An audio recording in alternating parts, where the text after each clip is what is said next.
Haleluya. Salam sejahtera Bapak Ibu Saudara-saudari keluarga GPD LSAD Magelang, dimanapun Bapak Ibu Saudara berada, Tuhan Yesus memberkati. Kembali hari ini kita akan bersama-sama belajar firman Tuhan di dalam Renungan 79. Firman Tuhan hari ini saya ambil dari kitab 1 Samuel pasal yang ke-9. Bapak Ibu Saudara-saudari yang dikasihi oleh Tuhan, kalau kita membaca di dalam 1 Samuel pasal yang ke-9 dan 10, di sana menceritakan tentang Saul diurapi menjadi raja. Renungan firman Tuhan hari ini saya beri tema, percayakan hidupmu pada Tuhan. Percayakan hidupmu pada Tuhan. Bapak Ibu, di dalam hidup ini tidak ada orang yang tahu apa yang akan terjadi di kemudian hari. Tidak ada seorang pun yang tahu apa yang akan dialami di hari esok. Apa yang akan dialami di kemudian hari. Firman Tuhan mengatakan bahwa hidup manusia itu bagaikan uap yang sebentar saja kelihatan lalu lenyap. Hari ini ada, besok bisa tidak ada. Hari ini kita sehat, besok kita bisa sakit. Hari ini kita senang, besok kita bisa susah. Dan sebaliknya, mungkin hari ini kita susah, besok bisa senang.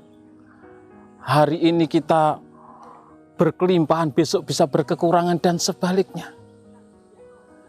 Kita manusia tidak tahu apa yang akan terjadi di hari esok. Apa yang akan kita alami dalam hidup kita di hari depan kita. Rencana manusia bisa berhasil, bisa juga gagal.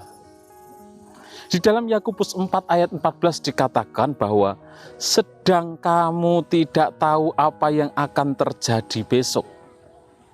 Apakah arti hidupmu? Hidupmu itu sama seperti uap yang sebentar saja kelihatan lalu lenyap. Bapak Ibu Saudara yang dikasihi oleh Tuhan, demikian juga kalau kita membaca di dalam 1 Samuel pasal yang ke-9 tentang kehidupan dari Saul, di mana Saul seorang pemuda yang elok rupanya, seorang pemuda yang tinggi besar perawakannya, seorang yang berasal dari keluarga yang mampu, keluarga yang berkecukupan, keluarga yang berada. Dan hal itu dituliskan di dalam 1 Samuel 9 ayat 1 dan 2. Saya akan bacakan, demikian bunyi firman Tuhan. Ada seorang dari daerah Benyamin, namanya Kis bin Abiel bin Seror bin Bekorat bin Afiyah, seorang suku Benyamin, seorang yang berada. Orang ini ada anaknya laki-laki, namanya Saul. Seorang muda yang elok rupanya. Tidak ada seorang pun dari antara orang Israel yang lebih elok daripadanya. Dari bau ke atas ia lebih tinggi daripada setiap orang sebangsanya. Puji Tuhan Bapak Ibu, diceritakan bahwa Saul dari keluarga yang berada. Seorang pemuda yang elok parasnya, seorang yang tinggi perawakannya. Namun Saul seorang yang rendah diri. Dia dari keluarga yang mampu. Dia parasnya elok, seorang yang gagah. Tetapi dia seorang yang rendah diri. Karena berasal dari keturunan Benyamin yang kecil dan hina. Di dalam ayat yang ke-21, 1 Samuel 9 ayat 21, saya akan bacakan. 1 Samuel 9 ayat 21, demikian bunyi firman Tuhan. Tetapi jawab Saul, bukankah aku seorang suku Benyamin, suku yang terkecil di Israel, dan bukankah kaumku yang paling hina dari segala kaum suku Benyamin? Mengapa Bapa berkata demikian kepadaku? Jadi ketika Nabi Samuel menyampaikan kepada Saul bahwa apa yang diingini oleh bangsa Israel, mereka menginginkan seorang raja, dan hal itu ada pada diri Saul. Saul merasa dirinya dari keturunan Benyamin, keturunan yang hina, seorang yang kecil, dia seorang yang rendah diri. Itulah Saul. Dan siapa yang menyangka, siapa yang tahu bahwa Tuhan akan memilih orang seperti Saul untuk menjadi raja atas umatnya Israel. Jadi cara Tuhan pun memilih Saul sangat unik kalau kita membaca dalam kisah ini, di mana Tuhan merancangkan pertemuan antara Saul dan Samuel. Tuhan membuat sebuah peristiwa di mana keledai dari ayah Saul itu hilang. Dan ayahnya Saul menyuruh Saul untuk mencari keledai yang hilang itu. Saul taat melakukan perintah dari ayahnya. Saul bersama dengan bujangnya mencari keledai ayahnya yang hilang itu. Mencari.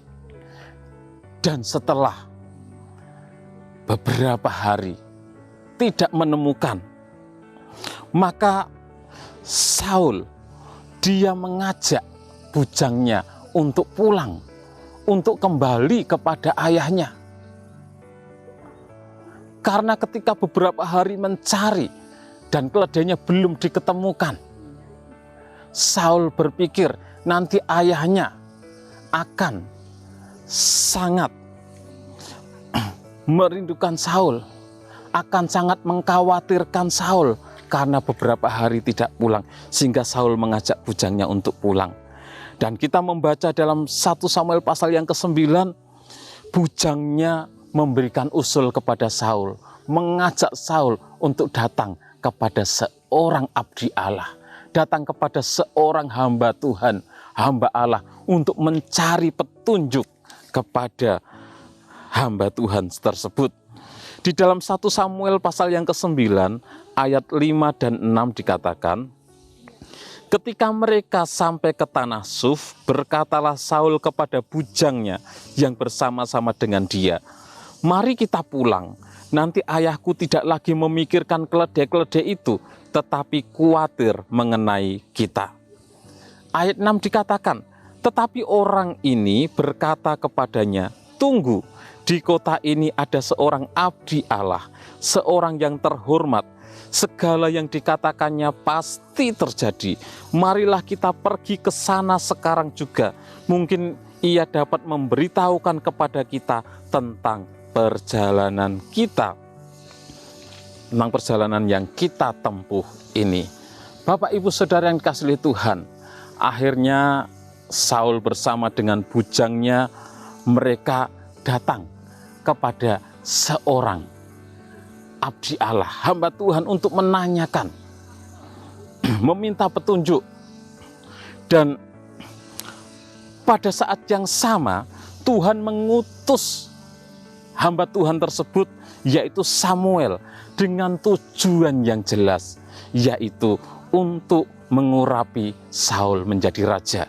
Dalam ayat 15-17 dikatakan, tetapi Tuhan telah menyatakan kepada Samuel sehari sebelum kedatangan Saul demikian, besok kira-kira waktu ini aku akan menyuruh kepadamu seorang laki-laki dari tanah Benyamin.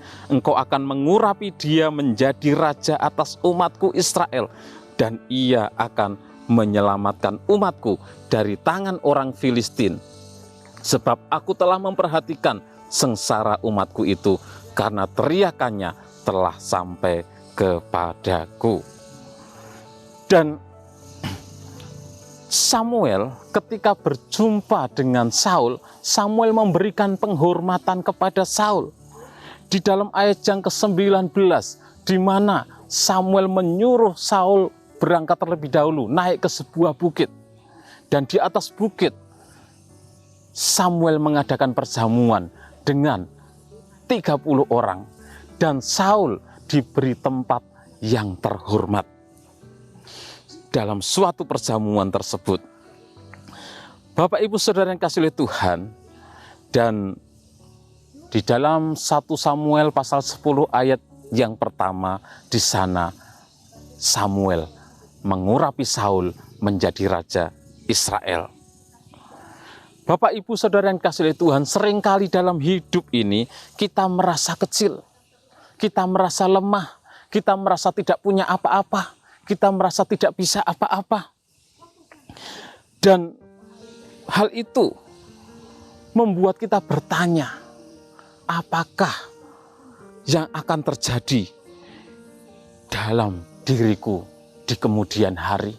Apakah yang akan terjadi di hari esok kepada diriku? Apakah keadaanku akan menjadi lebih baik? Apakah aku akan berhasil suatu saat nanti? Dan hal itu menimbulkan kekhawatiran, kecemasan, ketakutan di dalam diri seseorang tersebut. Bapak Ibu Saudara yang dikasihi oleh Tuhan, kita perlu mengerti bahwa Tuhan merancangkan bagi kita umat-umatnya hari depan yang penuh harapan. Tuhan menyediakan kepada kita hari depan yang indah. Tuhan merancangkan kepada kita rancangan damai sejahtera, bukan kecelakaan. Yeremia 29 ayat 11 dikatakan, sebab aku ini mengetahui rancangan-rancangan apa yang ada padaku mengenai kamu. Demikianlah firman Tuhan, yaitu rancangan damai sejahtera dan bukan rancangan kecelakaan, untuk memberikan kepadamu hari depan yang penuh harapan. Bapak Ibu Saudara yang dikasihi oleh Tuhan, mari percayakan hidup kita kepada Tuhan. Tuhan yang membuat rancangan yang indah bagi kita umat-umatnya. Percayakan hidup kita. Yang penting kita hidup taat kepada Tuhan, hidup mengasihi Tuhan, hidup dalam kebenaran firman Tuhan. Maka Allah akan senantiasa menyertai dan memberkati kehidupan kita. Allah menyediakan masa depan yang indah bagi kita umat-umatnya yang hidup mengasihinya. Mari kita berdoa. Terima kasih Tuhan buat setiap kebaikan-Mu, anugerah-Mu bagi kami boleh ada sampai saat ini. Terima kasih buat rancangan yang baik, rancangan yang indah, hari depan yang penuh harapan yang sudah Engkau persiapkan bagi kami umat-umat-Mu. Kami mau menyerahkan seluruh kehidupan kami kepada Engkau Tuhan. Terima kasih Tuhan, memberkati seluruh umat-umat-Mu dimanapun mereka berada. Ya Tuhan, Allah kami keluarga GBD LSAD Magelang mengaku dengan mulut Yesus adalah Tuhan, dan percaya dalam hati bahwa Engkau telah membangkitkan Yesus dari antara orang mati, maka kami diselamatkan. Kami dengan hati kami percaya dan dibenarkan, dan dengan mulut kami mengaku dan diselamatkan. Di dalam nama Tuhan Yesus Kristus kami berdoa bersyukur. Haleluya. Amin.